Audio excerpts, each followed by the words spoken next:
Very good afternoon, everyone. Thought we'd tell you about a few more trees today. What we're looking at right now is a beautiful example of what is called a Magic Guarri. How we know we're looking at a Magic Guarri? It's a multi-stemmed tree, almost like a bush or shrub, sparse canopy, and then it's got this lovely speckled patterning on it. The tree itself is very robustly nice and strong. Alright guys, so as I said, very easy way to identify the Magic Guarri. Multi-stemmed small shrub to tree, sparse canopy, but the leaves are also a very easy indicator. You can see it's got a very wavy margin, which makes for easy identification. Best way when looking at trees is to feel them. You can't really judge a tree until you've got up close and personal. It's got a very papery feel to it. And then if you look at the leaf, that's also a nice telltale sign.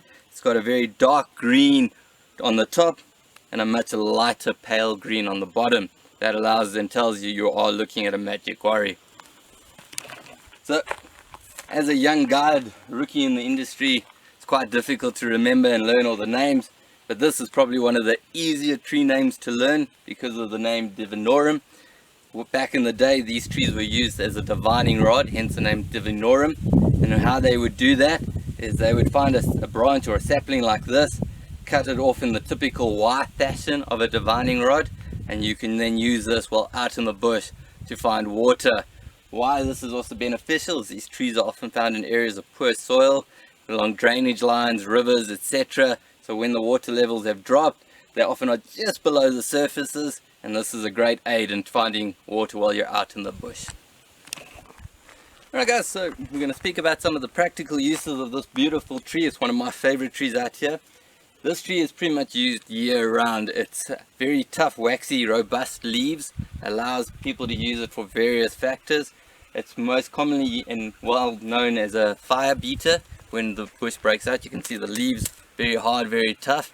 But you'll also see a lot of staff around the lodges. They use it as brooms and things like that because it allows for the leaves to move the dust without the leaves falling everywhere.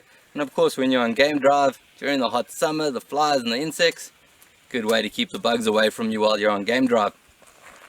But one of the more common uses is the young sapling branches. These branches, what you do is you just snip them off quite in a thickened area, and you can see with just a little bit of manipulation using your molars, you chew them down softly and they bristle up very nicely. Now back in the day, the local tribes and cultures in this area, they would have used this when painting and doing rock painting and painting on their pots, etc., their clay pots that they were making. Today's generation, what we do this is, it's our bush toothbrush.